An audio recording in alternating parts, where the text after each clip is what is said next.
Hello વિદ્યાર્થી મિત્રો, આજે આપણે ધોરણ 6 ગુજરાતીનું પૂરક મૂલ્યાંકન બીજું 2025નું સેમ 2નું પેપરનું સોલ્યુશન લઈશું. તો પહેલા પ્રશ્નમાં શું કહે છે? પ્રશ્ન 1માં નીચેના દરેક પ્રશ્નના ઉત્તર માટે આપેલા વિકલ્પોમાંથી સાચો વિકલ્પ શોધી તેનો ક્રમ અક્ષર પ્રશ્નની સામે આપેલ ખાનામાં લખો. પહેલો છે અભિમન્યુની પાછળ પદ્મમાં પ્રવેશતા પાંડવ યોદ્ધાઓને કોને રોકી લીધા? તો કે એ એટલે કે જયદ્રથે. બીજો, આનંદીએ ખુરશી નીચેથી મળેલા 2 રૂપિયાનું શું કર્યું? તો કે ડી એટલે કે સ્ત્રી ડૉક્ટરને પરત આપ્યા. ત્રીજો, કુંજમાં બોલતી કોયલનો અવાજ ક્યાં સુધી સંભળાય છે? તો કે એ એટલે કે શેરી. ચોથો, સાપુતારામાં કઈ નદી પર બંધ બાંધી વિશાળ સરોવર બનાવવામાં આવે છે? તો કે સી એટલે કે સર્પગંધા આવશે. બ છે કૌંસમાં આપેલા શબ્દોમાંથી યોગ્ય શબ્દ પસંદ કરીને ખાલી જગ્યા પૂરવાની છે. એમાં પહેલામાં શું કહે છે? ડાંગના જંગલોમાં પુષ્કળ ખાલી જગ્યા થાય છે. તો કે વાંસ. બીજો, શ્રી કૃષ્ણ શિબિરના દ્વારમાં જ શાંત ખાલી જગ્યા ઊભા રહ્યા. તો કે નિશ્ચલ આવશે. ક છે ખોટા વિકલ્પો છે કે સાચું વાક્ય બનાવો. તો પહેલો છે નરેશે માહિતી ગોઠવીને ચાર્ટ તૈયાર કર્યો આવશે. અહીંયા તૈયાર કરે થયો પણ નહીં આવે એટલે થઈ શકવાનું છે. બીજો, શિવાની પોતાના મનનો ભાવ બહુ પ્રામાણિક રીતે વ્યક્ત કરે છે આવશે. પ્રશ્ન બીજો, નીચેના પ્રશ્નોના ઉત્તર એક વાક્યમાં લખવાના છે. એમાં પહેલો છે કે સડ કોનાથી ભર્યા ફૂલ્યા છે? તો કે સડ પવનથી ભર્યા ફૂલ્યા છે. બીજો, અપરાજય પાઠના લેખકનું નામ શું છે? તો કે અપરાજય પાઠના લેખકનું નામ ધ્રુવ ભટ્ટ છે. ત્રીજો, લેખકના ગોર લેખકને આંજળીનો શો ઉપાય બતાવે છે? કે લેખકના ગોર લેખકને આંજળીનો ઉપાય તરીકે એલાયચીને ઘીમાં ઘસીને ચોપડવાનું કહે છે. ચોથો, ધૂળો ક્યારે અરખાઈ ગયો? તો કે ધૂળાનો માર ખાધા પછી ચોર નાસી ગયા ત્યારે ધૂળો અરખાઈ ગયો. પાંચમો, આનંદીની સાચી સ્થિતિનો ખ્યાલ આવતા મોટા બહેને શું કર્યું? તો કે મોટા બહેને તેનું નામ માફી વિદ્યાર્થીની તરીકે દાખલ કરી તેની ચોપડીઓ અને નોટબુક ખર્ચ પોતે જ આપવાનું નક્કી કર્યું. છઠ્ઠો, બાળકને ઘરનું આંગણું શા માટે નાનું લાગતું હશે? તો કે બાળકને મુક્તપણે રમવા માટે મોકળું મેદાન જોઈએ છે, તેથી ઘરનું આંગણું નાનું લાગતું હશે.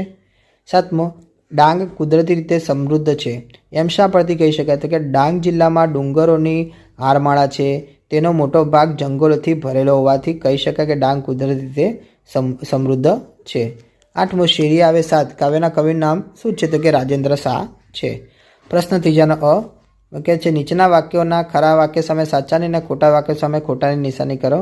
પહેલો છે પિતા અને માતાએ અભિમન્યુને પદ્મવ્યૂહ ભેદમાં શીખવ્યું હતું. તો કે સાચું.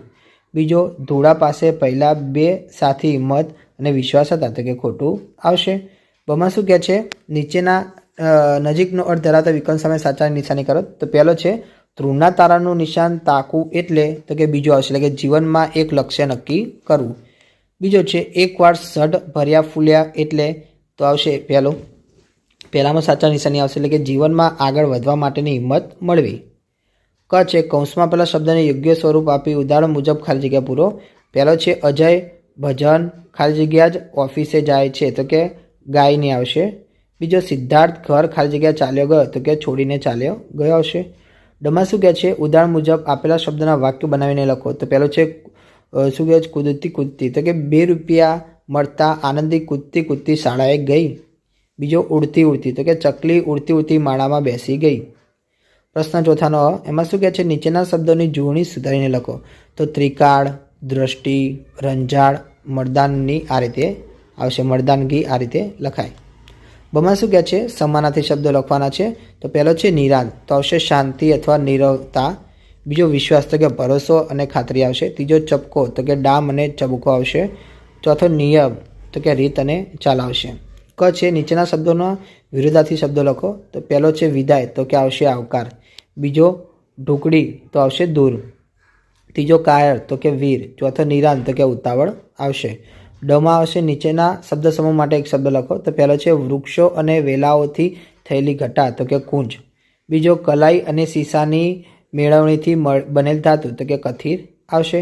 પ્રશ્ન 5નો લઈશું. આમાં શું કહે? નીચેના રૂઢિપ્રયોગોનો અર્થ આપી વાક્ય પ્રયોગ કરો. તો છે પગને પાંખો આવી, તો કે ઉત્સાહમાં આવી જવું. વાક્ય પ્રયોગ બનશે તો કે પર્યટનમાં જવાની વાત સાંભળી આનંદીના પગને પાંખો આવી ગઈ. બ છે નીચે આપેલા શબ્દો સંજ્ઞાનો કયો આ પ્રકાર છે તે લખો. તો પહેલો છે કે ચોપડી, તો કે જાતિવાચક, તો કે સુખ, તો કે ભાવવાચક. ક છે કે નીચેના વર્ણ સામાન્ય ધરાવતા શબ્દોના અર્થ લખો. તો કે ગુણ, તો કે સદગુણ. પછી બીજું ગુણ આવશે તો કે થેલો અથવા કોથળો. પહેલું છે સાંજ, તો સંધ્યાકાળ. બીજું સાંજ આવશે તો કે શણગાર અને વસ્ત્રાભૂષણ આવશે. ડ છે નીચેના શબ્દોને શબ્દકોશના ક્રમમાં ગોઠવો. તો પહેલું આવશે એકલો, કાટલા, કોથળો અને જંગ. એમાં નીચેના વાક્યમાંથી વિશેષણ અને વિશેષ્ય અલગ તારવીને લખો. તો કે વિશેષણમાં કે હજી પૂરની તાજી યાદ, તો વિશેષણમાં શું આવશે? તાજી. વિશેષણમાં આવશે યાદ આવશે. વિદ્યાર્થી મિત્રો, તમને મારો વિડીયો ગમ્યો તો ચેનલને લાઇક, શેર અને સબસ્ક્રાઈબ કરવાનું ભૂલતા નહીં.